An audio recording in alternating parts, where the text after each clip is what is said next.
whoa, thanks for watching the video. I appreciate it. First things first, while I was given a review code, I was not given access to the Day 1 DLC, including the Lost Numbers story DLC. I'm not a fan of Atlus's DLC practices, but the fact that there's story DLC this time around has me salty. I can't tell you whether this Lost Numbers is more substantial than the Demi-Fiend or the Superboss DLC from SMT4, but I will say I don't like that they did this. The rest of the game is pretty cool though, so yeah, keep watching. Enjoy! Ever since it was announced, I've had this pet theory that Soul Hackers 2 was made with the specific intent of being a third major pillar of modern-day Megaten. Take an old IP with a dedicated fanbase, inject a bunch of modern Atlus-isms into it, like heavy stylization, put in a turn-based combat system built around a central mechanic, cut off the part of the tile that connected to a wider series of games, and put it out in the wild so that it doesn't look like all your company makes are the same two game series.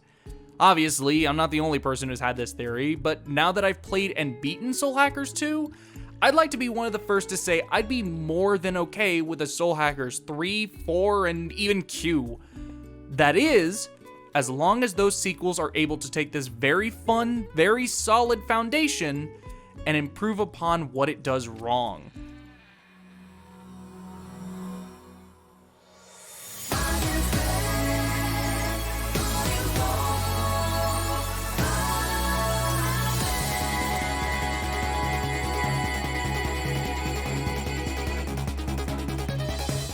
Soul Hackers 2 tells the story of Ion, a digital equivalent to the collective unconsciousness. While almost a higher being in of itself, all Ion does is monitor and observe humanity, hiding in secret. That is, until it foretells the end of the world. Hoping to stop it, two AI named Ringo and Fig are fractured off of Ion and given the task of hunting down key figures in stopping this potential future. After finding Arrow, one of the key figures, already dead, Ringo performs a soul hack, resurrecting him and two other devil summoners named Milady and Saizo. From here, the four team up not only to save the world, but to also solve related personal issues involving those who killed them in the first place. While a decent premise, the story being told here is nothing amazing. It's not bad, but it's not amazing. The low point for me was definitely the beginning. I found it to be somewhat aimless and slow, though it never reaches the point of just being a visual novel. The problem lies with the story during the tutorial feeling repetitious and drawn out with no real forward momentum narratively outside the occasional tidbit being learned. The game starts with a basic backstory and explanation of what Ringo and Fig need to do, but from here you don't really learn what exactly is happening until a good while after. You obtain all four party members fairly quickly, but you ultimately see the same scene play out 3 times in succession with little in between. All of which are meant to establish the characters. The first 2 hours or so of the game, I felt like I lacked a real understanding of what I was even doing beyond meeting the cast and learning about them. But once I got into the subway for the first time, everything started to fall into place. From here, the story is pretty straightforward in the same way the original Soul Hackers was. However, this time around, certain plot beats ended up coming off as contrived or just downright stupid.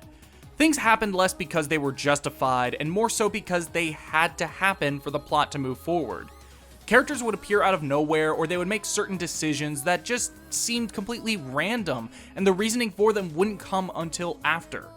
It never ruined the story for me, but it wasn't why I was engaged with the game. What did engage me was the characters themselves. While I wouldn't say I love any of them, I do genuinely really like this party, with my favorites being Ringo and Saizo. Not only do their designs really stay with me, but they're just fun to hang around with. I'm so glad we finally got an Atlus game with all adults again, as it both helps this group stand out, as well as just making them more relatable to the 26-year-old that is me. However, I feel there's a disconnect between how the characters are written in the main story and how they're written in the side content. It takes a long while before they start to feel like friends in the main story, but the side content is written as if they've always been like that. It's like you're getting the wrong version of the character at the wrong time. Early on in the game, this bugged me, but the more I played, the characterization started to align, and by the end of it, everything felt natural. Going back to the character designs, I genuinely really like all of them. Almost. There's one or two I'm not crazy about, but I'd never say they're bad. Easily my favorite would be the Ippon Datara inspired Tatara. I love that they based an important NPC off of one of my favorite demons, and that smirk just gives me life, man. The overall presentation of Soul Hackers 2 is pretty good. I know the art style has been controversial since the game was announced, but I personally always liked it. It evolves on the cyberpunk aesthetic of the original, turning it into something more colorful and neon, all while not forgetting the drab, grounded environments. Sure, it might be more poppy, but to me, this just comes off as what I think a modern Soul Hackers would look like. I think it's the cutscenes where the jank really comes through, though. Some look really good, while others can look awkward. As for the drab, grounded environments, while I know some will find them aesthetically boring, I don't mind them. No, what I do mind is that there are only like 5 dungeon aesthetics in the whole game, leading to the game feeling like a budget title despite the Atlas level quality everywhere else. I feel like I spent the first 10 hours of it just running around the same damn subways, and by the time I got to the abandoned apartment complex, I was so ecstatic. As for the sound, it's an Atlas game. The voice acting is pretty great across the board, proving that this company remains top tier when it comes to dubbing Japanese games. As for the soundtrack, it's quite different compared to a lot of its contemporaries. Unlike recently released games like SMT5, this OST was outsourced to a dedicated music production company, namely Studio Macca. However, that doesn't make it bad in any sense. While I don't love every track, the majority of what's here is nice to listen to, with a few bangers that are still in my head as I write this. My favorite song is easily the boss theme, which, while not necessarily composed by Keiichi Okabe, definitely reminds me of Nier with the choir.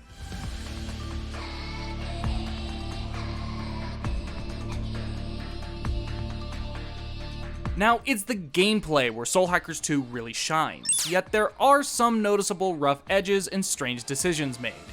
Running around dungeons takes some getting used to due to 2 main things: the camera placement and the movement itself. If I had to give it a name like over the shoulder, I'd probably call it a right butt cheek camera. While fixed when running around outside of dungeons, inside them the camera is placed so that Ringo always takes up the left side of the screen, with her butt being around halfway down.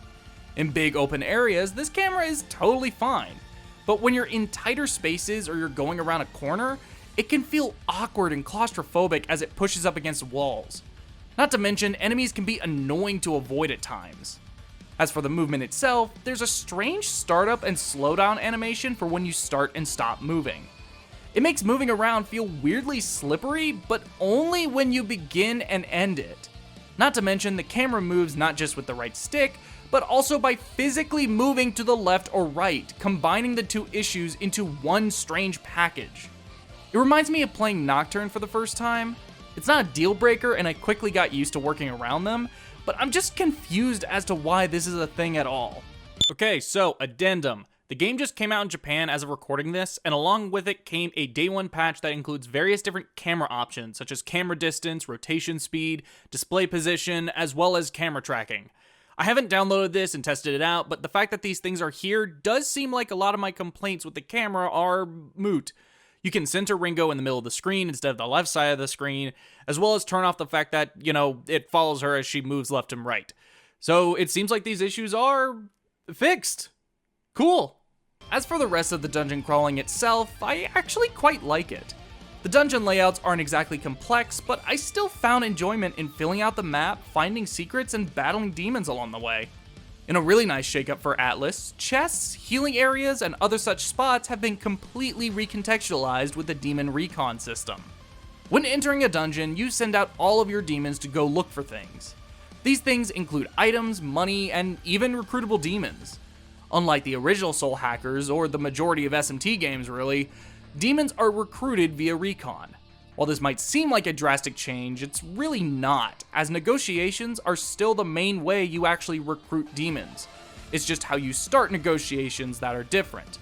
Ultimately, the recon system is just an aesthetic thing, but it's one that I really like as it shines a light on my demons and makes them more important beyond just being fusion fodder or equipment. Now, this is where I'd argue Soul Hackers 2 takes the most from Persona. Demons are not party members in this game, but rather they function like a form of equipment like Personas do. What demon you equip will affect the character's stats, affinities, and skills, with you eventually unlocking the ability to change them out in battle. Unlike modern Persona, however, everyone can equip a demon, returning us to the days of Persona 1, 2, and 2-2. Once in battle, I found combat to be fun and satisfying, getting better and better the further into the game I got and the more I improved my party. The main gimmick this time around is the Sabbath system, which, while it might be easy to call it all-out attacks, I'd argue is more akin to Strange Journey's demon co-op system. By attacking enemy weaknesses, you stack one of your demons onto the enemy. When your turn is over, the stacked demons unleash a powerful attack that does damage proportional to how many demons you stacked. Eventually, certain demons unlock tandem skills, which you can activate during a Sabbath to do an additional effect, like putting the enemies to sleep, casting Tarakarn, or simply just doing additional damage. By the end of the game, I was stacking bigger and bigger Sabbaths, adding on additional effects, ultimately making me feel like I was a monster. Sadly, the only problem I have with combat is a pretty major one. Combat speed is somehow both fast and slow. It's snappy, but animations really drag down the pace. When it's your turn, it's not that bad, but it's with the enemies that it becomes annoying.